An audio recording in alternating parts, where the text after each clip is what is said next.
Саламатсыздарбы достор. Форика биржалык мектебине туш келиңиздер. Бүгүн биз карай турган каржы куралыбыз бул фиксированный профиль объема деген куралыбызды карап көрөлү. Бул куралды кандай максатта жана кандай маселени чечүү үчүн колдонулат көрүп көрөлү.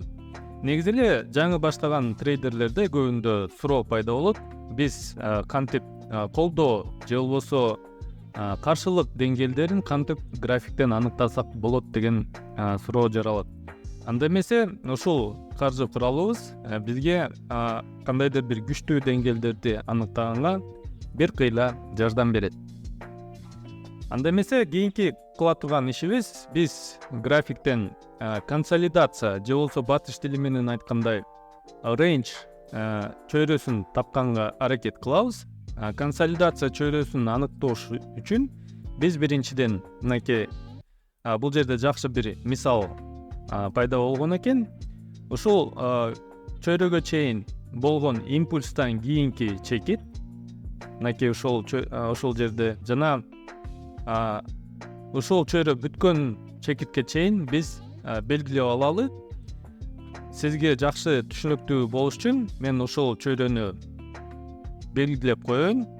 Андан кийин сиздин браузериңиздин сол жагын карасаңыз, ошол жерде 5-катардагы 5-катардасаңыз, ылдый түшүп фиксированный профиль объема деген куралды тандайбыз. Кийинки биз ушул жерден белгилеп койгон чөйрөнүн башынан баштап жана аягына чейин тартабыз.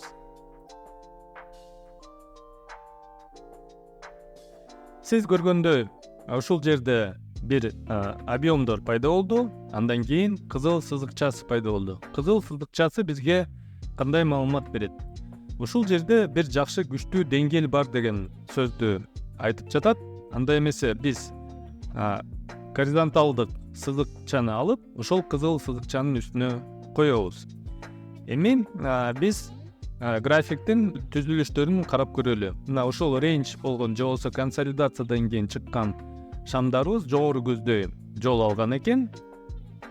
Кайра кайтып бул чөйрөнү карап көрсөк, ушул биз белгилеген чөйрөдөн биз ушул жерге сызыкчаны койдук элек. Ошол жерге келгенде бир кандайдыр бир реакция же болбосо кыймыл аракеттери болгон. Менин ой жүгүртүүм боюнча негизи кийинки шамдар кандай болот бир пикиримди айтып кетейин.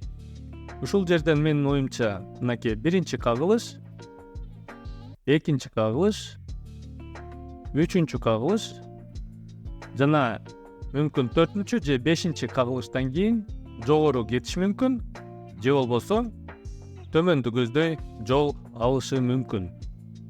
Достор, буга чейинки видеолордо айтып кеткендей эле, кандай гана стратегия болбосун же болбосо каржы куралдар болбосун, бул сизге 100% ийгиликке эч качан кепилдик бербейт. Дагы башка мисалдарды карап көрөлү. Мисалы, бул жерде да бир жакшы консолидация болгон экен.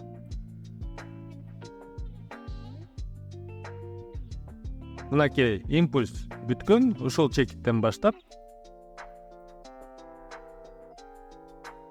бул чекитке чейин аныктап көрөлү. Белгилеп коелу.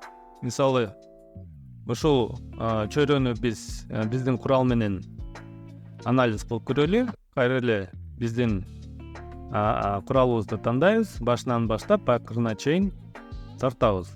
Сиз көргөндөй кызыл сызыкчасы пайда болду. Горизонталдык сызыкчаны үстүнө коебуз. Эми карап көрөлү. Биздин шамдар кандай кыймыл аракеттери болгон. Сиз көргөндөй эле ушул жерден кескин түрдө ылдый же төмөндү көздөй түшкөн экен. Эч кандай реакция болгон эмес. Дагы кийинки шамдарды биз карап көрөлү. Мисалы, бул жерге карасак, мынакей бул чөйрөдөн бир реакция болгон, бирок ага карабастан биздин шамдар жогору көздөй жол алган. Кайра кайтып келип, мынакей биринчи кагылыш ушул жерден болуптур. Экинчи кагылышыбыз болуптур. Үчүнчү кагылышыбыз болуптур. жана төртүнчү кийин бешинчи кагылыш болгонун көрүп жатабыз. Андан кийин биздин график жогору көздөй жол алган экен. Эгерде свечной анализ кыла турган болсок, ушул чөйрөдөн мынакей биз көрүп турабыз. Дожик шамдары пайда болгондон кийин биздин график жогору көздөй жол алган. Анда эмесе, достор, бул видео мен пайдалуу болду го деп үмүттөмүн. Эгерде сиздин ой пикириңиз бар болсо же кандайдыр бир каржы куралдар сизге кызык болсо, анда комментарийге өтүп, өзүңүздүн ой пикириңизди калтырып кетиңиз. Көңүл бурганыңызга чоң рахмат. Эңки көрүшкөнгө чейин сак саламатта туруңуз.